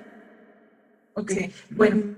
Y pues nosotros venimos de una familia católica. Mis papás son católicos. Nosotros, pues a partir de que escuchamos sus prédicas y sus devocionales y sus cultos y las escatologías, pues la verdad hemos aprendido muchísimo con ustedes su palabra, de lo que nos enseñan. Y pues estamos muy contentos. Y estoy en el proceso de enseñarle a mi hijo también, tiene 10 años y de enseñarle predicar. Yo soy divorciada, pues ella es soltera, pero mi hermana tiene una pregunta que hacerle porque pues ha escuchado su prédica y las escatologías. Entonces pues le cedo la palabra a mi hermana. Dios me lo bendiga. Buenas tardes, pastor. Un gusto conocerlo y que se tome el tiempo de reunirnos a conocer la palabra de Yahshua. Y bueno, derivado de que he escuchado las prédicas que ha dado y las escatologías y del tema que dio el día de ayer, yo tengo una pequeña duda. No sé si existe, si hay una pretribulación, tribulación y gran tribulación, o es solamente la tribulación. No sé si me pudiera aclarar ese punto. Bueno, mire, hermana, la Biblia nos habla en plan genérico, ¿verdad? A nivel general de algo que se conoce como la gran tribulación. En el Antiguo Testamento la expresión no es gran tribulación, sino es el tiempo de angustia de Jacob. Es lo mismo, pero depende si usted está leyendo el Antiguo o está leyendo el Nuevo. Solamente recibe un nombre. No hay pretribulación, posttribulación, hay gran tribulación y punto.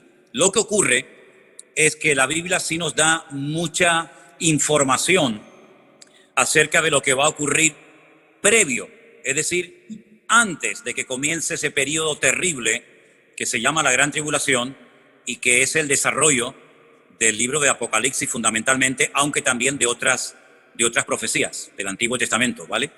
Entonces es lo que se conoce como el tiempo del fin, es decir, cuando se acerque el tiempo de la tribulación, vamos a comenzar a ver muchísimas señales, algunas de ellas ya estamos comenzando a verlas, ya se está hablando de la formación de un nuevo orden mundial, estamos viviendo una pandemia mundial, ¿verdad? Muchos de nosotros sabemos de lo que estamos hablando, millones de hermanos no se pueden congregar, iglesias cerradas, etcétera. Entonces hay una gran tribulación que empieza con algo que se conoce en la Biblia, en Apocalipsis 6, como los sellos. Los sellos, que son 7, a continuación 7 trompetas y a continuación 7 copas, las copas de la ira. Pero antes de que comience a desarrollarse o dé lugar el inicio de la gran tribulación, hay muchas señales previas, como los dolores a la mujer que está de parto, ¿verdad? No nace el niño en el primer momento, sino que hay unos dolores que van avisando que el niño viene, y esos dolores van preparando a la madre para el momento del alumbramiento, el momento del parto. Entonces, eso es lo que la Biblia, a grandes rasgos, nos enseña acerca de lo que se conoce como la gran tribulación. ¿Ok? Ok, sí, pues muchas gracias, pastor. Oramos por usted, por su familia y por toda la iglesia. Estamos muy, muy contentas y pues que Dios lo bendiga grandemente. Pues nada, hermana, un placer haberla podido ayudar y de todas maneras, en las clases de escatología que se grabaron en su momento, allí hay también muchas explicaciones que en un momento determinado sería bueno que a lo mejor usted escuchara y que le pueden ayudar y reforzar su conocimiento de la palabra, ¿sí? ¿Okay? Me pasan una nota que dice una niña, una hija de 8 años, que no ha aceptado al Señor. Bueno, al final de la reunión vamos a hacer una oración especial para los que todavía no han aceptado al Señor, que lo puedan hacer hoy y que puedan experimentar el gozo de la salvación. Voy a dar lugar a 2 preguntas más, por favor. Así que Vanessa me va a indicar de quién se trata la primera pregunta. Tenemos 2 y terminamos con oración. ¿Me escuchan? Sí. Hola, soy dominicana y vivo en Suiza desde hace 4 años más o menos. Yo mandé mi pregunta por WhatsApp porque yo pensé que no iba a estar hoy, pero gracias a Dios he podido estar. Le quiero dar las gracias a los hermanos y a usted también, porque gracias a Dios he encontrado por fin una persona que nos explica, lo digo, nos explica todo realmente claro y que puedo entender. Muchas de las preguntas que tengo al escuchar las prédicas, me pasa algo especial, es que escribo las preguntas y al otro día cuando oigo el devocional o cuando oigo la prédica, las preguntas van siendo contestadas. Pero tengo un problema reciente con mi esposo. Yo al llegar aquí, visitaba la iglesia católica, yo soy católica desde hace mucho tiempo, era católica. Y con él y su familia iba y visitaba, iba a la misa, iba a las actividades. Pero al llegar aquí y convertirme, yo me convertí estando aquí, ya no quiero ir a esas actividades y he tratado de explicarle, pero él no entiende, se pone molesto, se pone muy rebelde, tengo el problema con su familia porque también su familia lo presiona a él. Entonces, esa es una de las preguntas, ¿cómo hacer para nosotros poder, o para, en el caso mío, porque yo sé que es posible que otras personas tengan el problema, para poder lidiar con esa situación? Porque mi esposo no entiende el cambio que ha habido en mi vida, mi esposo no entiende, entonces su familia también lo presiona y también quiere presionarme a mí para que yo vaya a la misa, para que vaya a los bautizos y para que vaya a las actividades católicas, que de hecho yo antes asistía al principio cuando llegué aquí. Gracias y espero que también esta duda que tengo, esta pregunta le pueda ayudar a otras personas porque sé que también van a pasar si no han pasado por la misma situación que yo. Ok, hermana. Mire, hermana, no es fácil y tiene que tener mucha paciencia. ¿Usted no ha oído el refrán que dice que se casan más moscas con miel que con vinagre? ¿Sí? Pues mire, hermana, tiene que pedirle mucha sabiduría al Señor, tener mucha paciencia con su marido, porque es lógico que si él no ha tenido la experiencia de aceptar al Señor como usted se ve que la ha tenido, él no va a entender de la noche a la mañana por qué usted no quiere ir a misa, porque usted no quiere acompañarlo a diferentes lugares, pero tiene que tener sabiduría, tiene que pedirle al Señor mucha sabiduría y paciencia para que usted pueda ir ganándolo con amor. Y el Señor le va a dar palabras y el Señor le va a dar la sabiduría necesaria para que usted sepa cómo llevarlo a los caminos del Señor. Lo mismo que le dije antes a Alberto, se lo digo ahora a usted. El ejemplo, el testimonio, es lo que va a hacer que el corazón de su marido se ablande y que comience a interesarse por las cosas del Señor. Pero no es un trabajo de la noche a la mañana, sino que tiene que pedirle a Dios mucha sabiduría. Hay momentos que es mejor callar que ganar una discusión. Hay momentos que es mejor hablar y no callar. Es decir, es un día a día y que el Señor le ayude a la luz de la palabra y orando al Señor por él. Ore mucho por él. Ore mucho por él, Señor, toca su corazón, que él entienda el Evangelio. Si usted un día, no sé cómo lo ve, pero si usted un día le dice, mira, ¿tú quieres que hagamos una oración juntos? ¿Quieres que demos gracias a Dios por la comida? ¿Quieres que demos gracias a Dios por nuestro matrimonio? Y él acepta. Es decir, vaya poquito a poco sembrando, con mucha paciencia, con mucha sabiduría, y ya va a ver como poco a poco el Señor va a ir tocando su corazón, pero sobre todo con el ejemplo. No intente convencerlo, ni intente obligarlo, porque los hombres así no van. Al contrario, se lo va a poner en su contra. Y a usted no le conviene, y a usted no le interesa tener una guerra en casa. Así que tenga mucha paciencia, ore mucho por él, y que el Señor toque su corazón. Y si algún día pueden orar juntos, aproveche. Y si no, inténtelo en otra ocasión. Pero sobre todo, paciencia. Y no corra, no lo presione, porque lo que va a hacer es producir la reacción contraria. ¿De acuerdo, hermana? Ok, que Dios la bendiga. Pastor, bendiciones. Gracias. Venga, y la última pregunta de esta reunión de hoy, ¿quién la va a hacer, por favor? Hola, ¿me escucha? Sí. Bendiciones, Pastor, ¿cómo le va? Muy bien, adelante. Bueno, yo estoy en la iglesia virtual con ustedes, así que acá se lo presento a Oscar, católico, y quiere preguntar él. ¿Me entendió? Que yo estoy en la iglesia virtual con ustedes y él es el católico. Bien, pues que haga la pregunta. Bueno, presentate. Buenas tardes, Pastor. Buenas tardes, mucho gusto. Yo soy Oscar, que soy católico. Ahí habla. Yo quería hacerle la pregunta, recién lo escuchaba cuando le explicaba a usted, a la anterior señora, que tenga paciencia con su marido, que porque ella no quiere ir a misa y todo eso. Creo que cuando estamos en el catolicismo o en el evangelismo, hablamos del mismo Señor, ¿o no? Sí, sí. Lo que pasa es que yo tengo el micrófono cerrado para que no se acople aquí el sonido.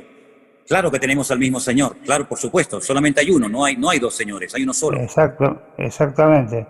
Entonces, ¿por qué esas diferencias?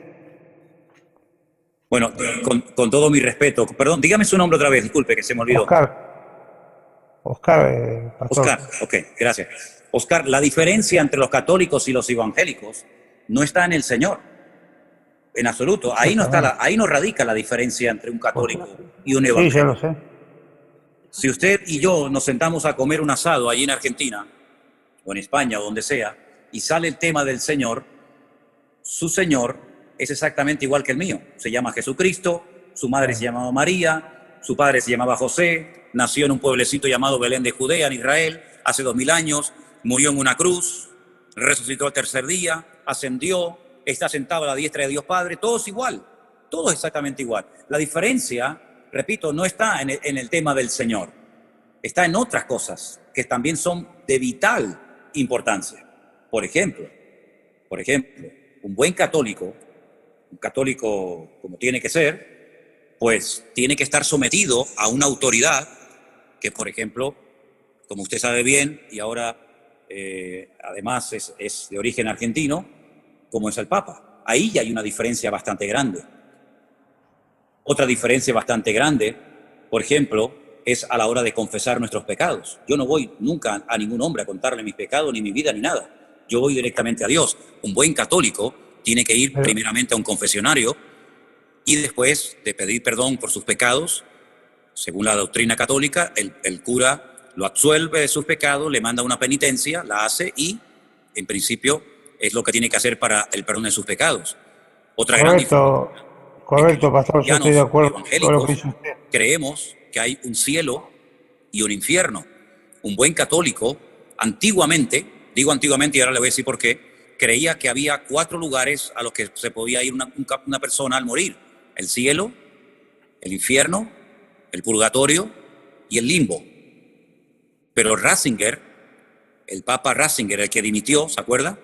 Él quitó la doctrina del limbo y ahora solamente hay 3 dentro de la doctrina católica: cielo, infierno y purgatorio. Es una diferencia muy grande. Es decir, la diferencia no radica en el Señor. La diferencia radica en otras muchas cosas que son de vital importancia. Por lo tanto, nos une el Señor, pero lamentablemente nos separan otras muchísimas cosas que son de vital importancia. Y otra cosa, y le dejo paso para que si usted quiere aportar o decir algo más, es lo siguiente. En el mundo de la Iglesia Católica, cuando usted entra a cualquier iglesia de España, de Argentina, de Colombia o de cualquier país del mundo, generalmente, no siempre, pero generalmente usted va a ver una cruz donde está crucificado el Señor Jesucristo en una imagen. Usted jamás va a encontrar en ninguna iglesia evangélica del mundo una cruz donde el Señor Jesucristo esté crucificado. ¿Por qué? Porque nosotros no solamente creemos en la crucifixión, un hecho trascendental y de vital importancia, sino que además creemos en la resurrección del Señor Jesucristo, y Él está dentro de nuestros corazones. Cuando yo era católico, yo tenía a Cristo colgado aquí en el cuello, en una pequeña cruz, en una pequeña cadenita. Hoy en día, usted puede comprobar, yo no llevo absolutamente nada, pero lo llevo, no colgado ahora afuera, sino lo llevo dentro de mi corazón.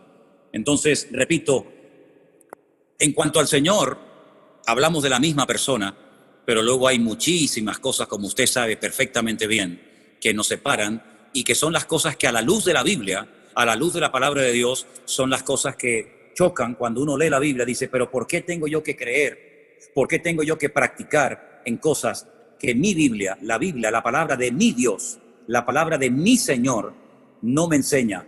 ¿Quién entonces las enseñó? ¿Quién las incluyó? ¿De dónde salen tantas y tantas prácticas y tradiciones que no están en la palabra de nuestro Señor Jesucristo?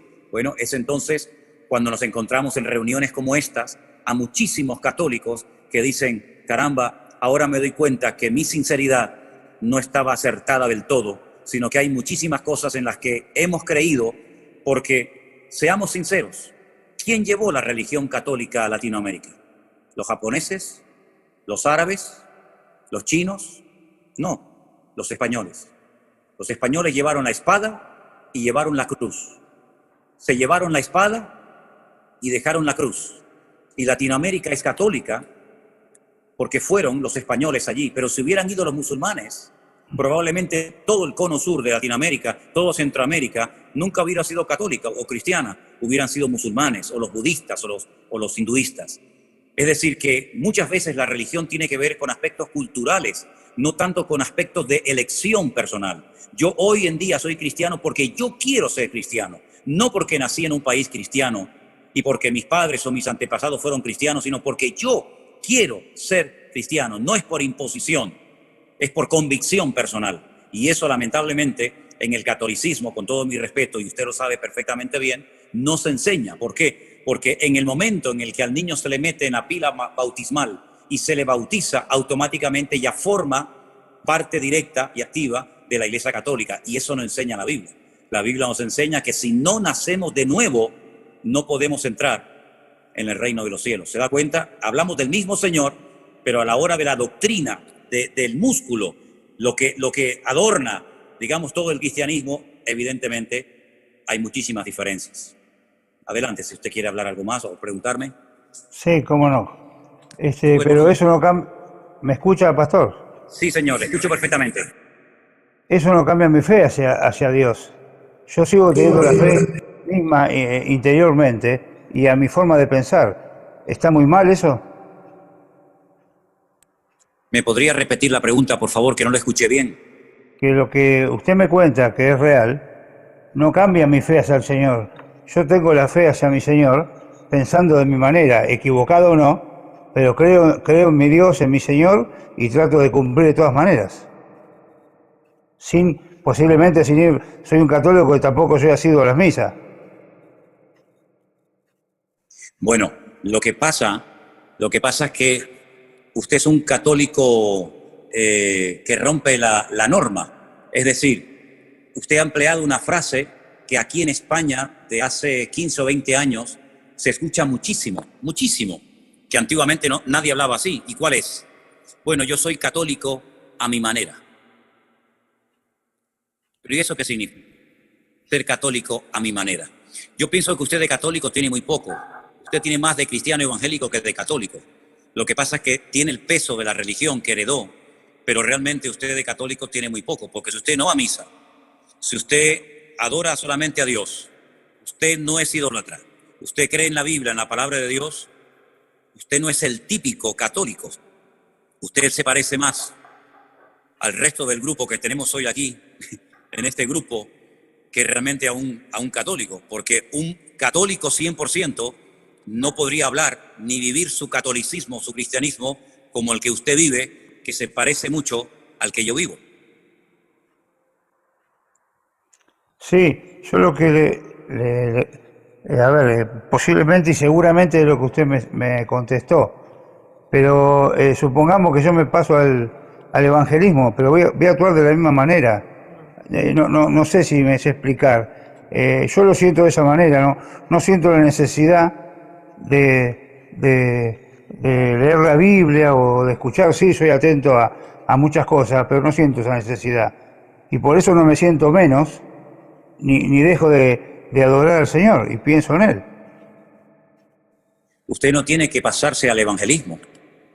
Usted no tiene que pasarse al evangelismo para nada. De hecho, esta reunión y los devocionales que yo hago y los programas que llevo haciendo hace tiempo del Pastor Online y todo esto, el objetivo no es sacar a la gente de la Iglesia Católica y meterlos en el evangelismo. Ese no es el objetivo. Usted no tiene que hacerse evangelista. Usted lo que tiene es que vivir más intensamente su cristianismo. Porque Cristo no era evangélico, pero tampoco era católico. Jesucristo, si tenemos que decir que era judío. Y los judíos no son ni católicos ni evangélicos. Es decir, si usted no siente la necesidad de leer la Biblia, permítame que le diga algo, es porque a lo mejor todavía al autor de la Biblia no lo conoce como debería de conocerlo.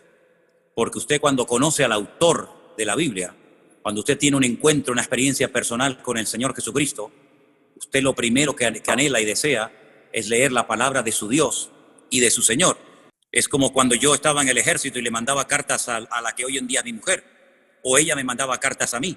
Imagínense que yo estoy en el ejército solo y recibo cartas de mi novia y digo, no tengo ganas de leerla. Pero ¿cómo que no tienes ganas de leer la carta de tu novia? ¿Estás loco? Yo estaba todo el día esperando que llegaran las cartas de ella y me imagino que ella estaría esperando que llegaran mis cartas. Porque detrás de esa carta hay una persona, detrás de esa carta hay un amor, detrás de esa persona hay unos planes, hay un proyecto, detrás de esas cartas hay muchas cosas.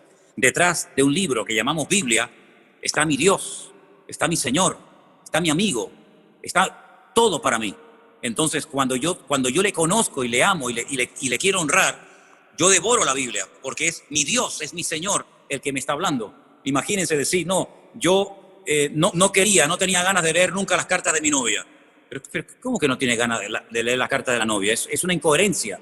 Entonces, a veces hay cosas que evidencian que lo que hace falta es potenciar ese encuentro, esa experiencia personal con Cristo. Y yo le aseguro que cuando usted tenga ese encuentro y esa experiencia personal con Cristo, nadie le va a tener que decir que lea la Biblia. Nadie se la va a decir. Usted la va a agarrar solo. Nadie le va a tener que decir que rece o que ore.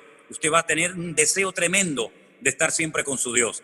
Pero es una experiencia personal que estoy plenamente convencido de que en cualquier momento la puede tener usted. Pero le felicito por su sinceridad, por su amor a Dios y me alegro muchísimo de que haya estado con nosotros en este grupo en esta tarde. Ha sido un gusto conocerlo. Le mando un gran abrazo. Dios le bendiga grandemente. Y igualmente para usted, voy a dar lugar ya a la pastor. última persona que me decían que era, perdón. No sé, pasa que mucho. Irma Díaz, me dicen que es la última persona que vamos a darle lugar en esta tarde. Y disculpen que nos hayamos alargado un poquito, pero si hay preguntas tenía que dedicarle tiempo. Irma está por ahí, por favor. Y disculpen a los que no le hemos dado lugar. Vamos a tener otras reuniones, si les parece, ¿sí? A ver, ¿dónde está Irma? Que no la veo. ¿Está por ahí? Abra su micrófono, Irma, para que la escuchemos bien, por favor. No se oye.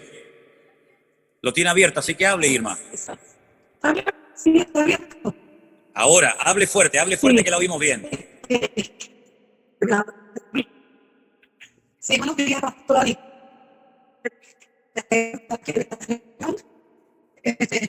Discúlpeme, Irma, pero se le escucha muy mal. Entonces, no se enfade con nosotros. Enfádese con la compañía telefónica, pero no conmigo. Miren, vamos a hacer algo. Yo le voy a pedir a todos los que están conectados, ¿sí? Todos los que están conectados en este momento, que oremos al Señor. Que le pidamos al Señor que nos ayude. Aquí no se trata de ser católico ni evangélico. Aquí se trata de ser cristianos, de seguir a Cristo, de vivir como Dios manda. Vaya usted a la iglesia que quiera, reúnese donde quiera. De hecho, ninguno de ustedes, fíjense lo que son las cosas, ninguno de ustedes se puede congregar con nosotros aquí en Canarias, para que se dé cuenta de que el objetivo no es atraer a la gente a nuestra iglesia para que seamos más. No, es que es imposible hacerlo. Aquí de lo que se trata es que el Señor esté con nosotros, que nosotros estemos con Él. Y hermanos, seamos sinceros, el mundo está que se cae a pedazos. El mundo está muy mal. Miren, hoy, y permítame que les comparta esta noticia, hay una cadena muy famosa de hoteles en España que se llama Riu, con R, Riu. Aquí en Canarias, esta cadena hotelera de hoteles muy buenos tiene 11 hoteles. ¿Saben cuántos cerraron hoy? ¿Saben cuántos cientos y cientos de personas hoy han perdido su puesto de trabajo? 8 hoteles. De los 11 hoteles de la cadena Riu, hoy se cerraron 8. No sabemos si se van a volver a abrir.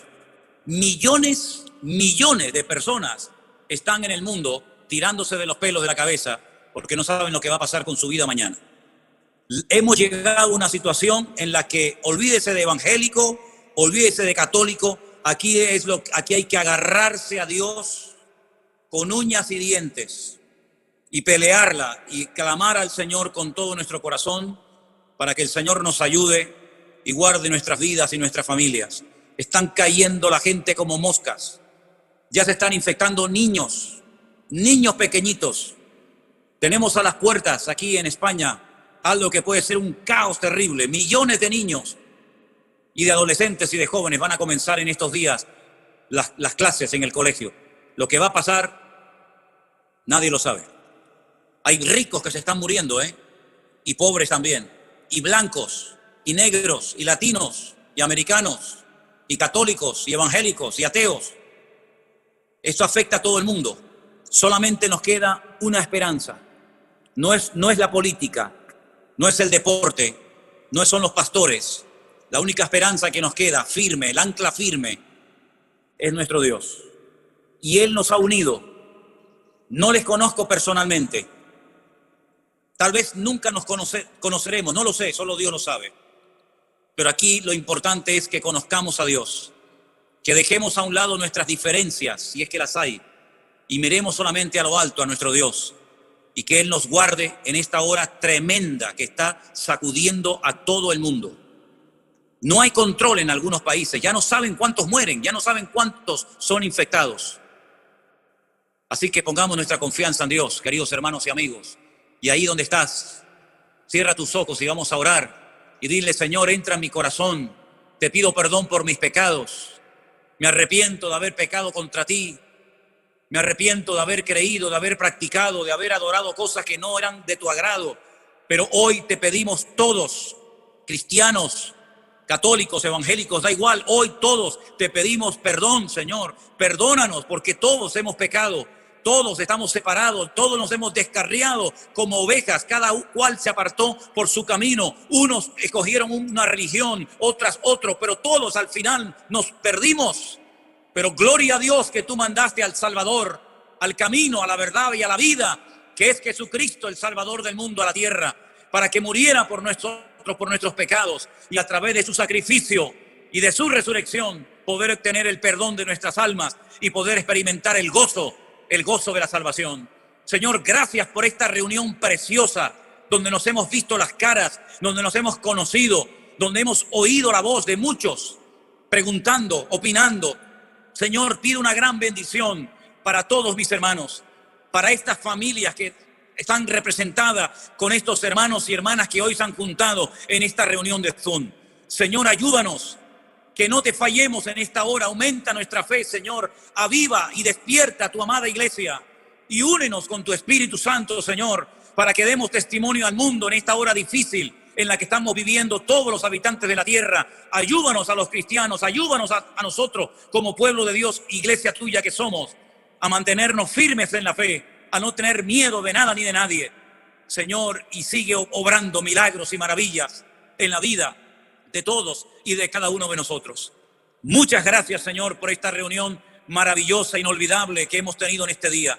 Bendigo a todos mis hermanos, Señor, y que tú sigas usando nuestras vidas, lo poquito que podemos aportar desde esta parte del mundo para bendecir a tanta gente. Ayúdanos, Señor, y que no haya nadie que se pierda, que no haya nadie que se condene, que no haya nadie que pierda la oportunidad y el privilegio de conocer a Cristo como su Señor y Salvador personal. Gracias te damos en el nombre de tu amado Hijo Jesús. Amén y amén. Gloria a Dios. Mis queridos hermanos, Dios les bendiga. Sé que ha habido problemitas con el sonido, con la imagen, con una cosa y con otra, pero gracias al Señor hemos podido celebrar esta reunión. Que Dios les bendiga. Me alegro mucho de haber estado con ustedes. Gracias a Vanessa, que ha estado arriba en el ordenador, a Anderson, nuestro hermano Armando. Hemos estado grabando esto para también que otras personas también puedan ser bendecidas. Ahora, si quieren, abran todos sus micrófonos y que el Señor les guarde y les bendiga. Yo mañana estaré por la mañana en el devocional, como siempre, a la misma hora, y que Dios les guarde. Sigan orando por nosotros, como nosotros lo hacemos por ustedes. El Muchas Señor les gracias, guarde. pastor. Un abrazo para todos. Gracias, pastor. Muchas gracias. Gracias. Bendiciones. Bendiciones. Les aman a la madre de Cristo.